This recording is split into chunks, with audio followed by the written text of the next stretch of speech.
Hello and welcome to mahindraguru.com, the Brahmas for Success, and you're watching Expected Questions. The subject is General Studies, topic Geography, and the subtopic is Physical Geography.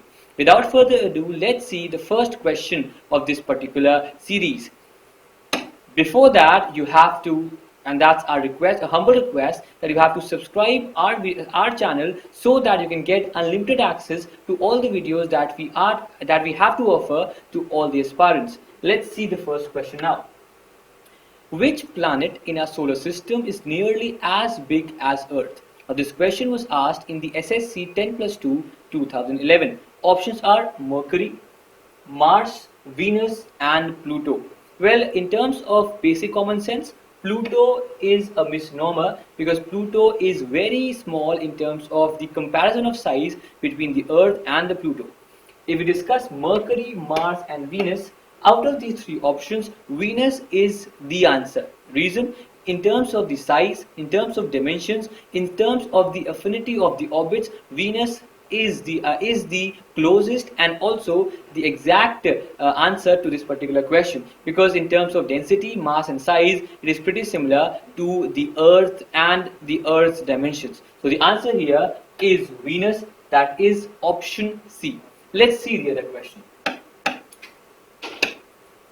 The outermost layer of the sun is called as. Now, to discuss about sun, we have a diagram here in which we have tried to portray an image of the layers of the sun. Now, in the layers of the sun, the innermost layer that we have here is the inner core, radioactive zone, convection zone. Then the photosphere is the particular layer that is concerned with the emission of light. Then we have the chromosphere, and at last we have the corona. So after the three layers, the outermost layer, that is the outermost tip of the sun, that is corona. So out of the following options, you can see here, the answer is corona. It's neither chromosphere, not photosphere, and not at all lithosphere, because lithosphere is concerned with the Earth's crust and dimensions. But in terms of the sun's dimensions, the corona is the outermost layer from which the red light is emitted and the outer atmosphere is maintained.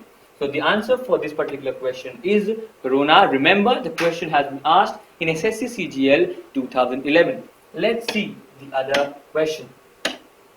Which planet is called the evening star? Now, the question is in consideration of the Earth. From the Earth, which is the planet which is seen in the evening, just in the evening, and also in the morning? And so it's called not only the evening star, but it's also called as the morning star. Options are Mars, Mercury, Venus, and Jupiter.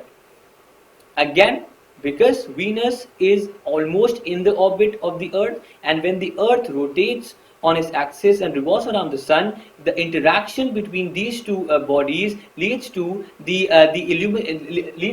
Venus being seen as in the evening and also in the morning because of its close affinity to the orbit of the Earth. So the answer here would be Venus. It's neither Mercury, not Mars, and not at all Jupiter. So the answer is Venus. I'll just tell you a simple thing. Out of the 10-15 questions that have come in terms of the physical geography, in terms of the universe, Venus has been a strong sort of a part of all the questions. So whether it's a question of the planet having a red texture, that is Venus. If it's a question of a planet which is a morning star or an evening star, that is Venus. In terms of the similarity between Earth, again, the answer is Venus. So out of all the planets, Venus is a favorite in terms of the question makers questions in the universe chapter. So again, the answer here is Venus. Let's see the other question. The planet emitting green light.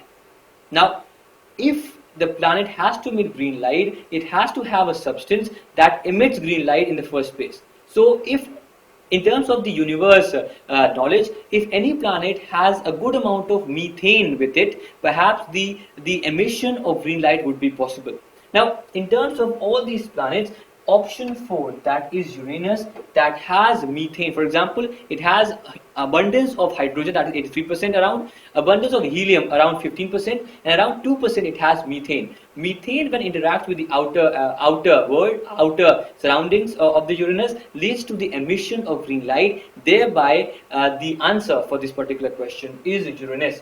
Now, I'll again reiterate that we've used the major parts of the planets in our questions, because if there is a question in the physical geography in terms of the universe, the questions have come from the planet's details. So it's my humble request that you should go and read different sort of specialities of all the planets, whether it's Earth, Jupiter, Venus, Uranus, or in fact Neptune.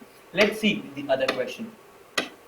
And the last question, which is the second nearest star to the Earth after Sun? The question has been asked in SSC 2010. Options are Vega, Sirius, Proxima Centauri and Alpha Centauri. So the question is rather easy, but if you have to be accurate, if you have to get the correct answer, do not hurry when you are preparing for SSC or bank, because they ask you tricky questions. If we cross this particular second thing out, and if you only say which is the nearest star to the Earth after the Sun, then the answer would be which is the nearest star to the Earth, the answer would be Sun. But we are discussing here that which is the second nearest star to the Earth after the Sun. So the answer would be Proxima Centauri, that is around 4.3 light years away from the Earth. So out of the four options, the answer only is Proxima Centauri. With this, we come to an end to our discussion on the easiest part of geography, that is the universe and physical geography part, the 5 questions. We hope that in the coming days, we would increase the level of question, also the difficulty in chapters. It's a start, and we're trying to present different sort of easy parts of the different chapters that have come in the SSC or the different examinations, with this intention that you are preparing really hard for the coming examination in terms of SSC especially. Your success is our success.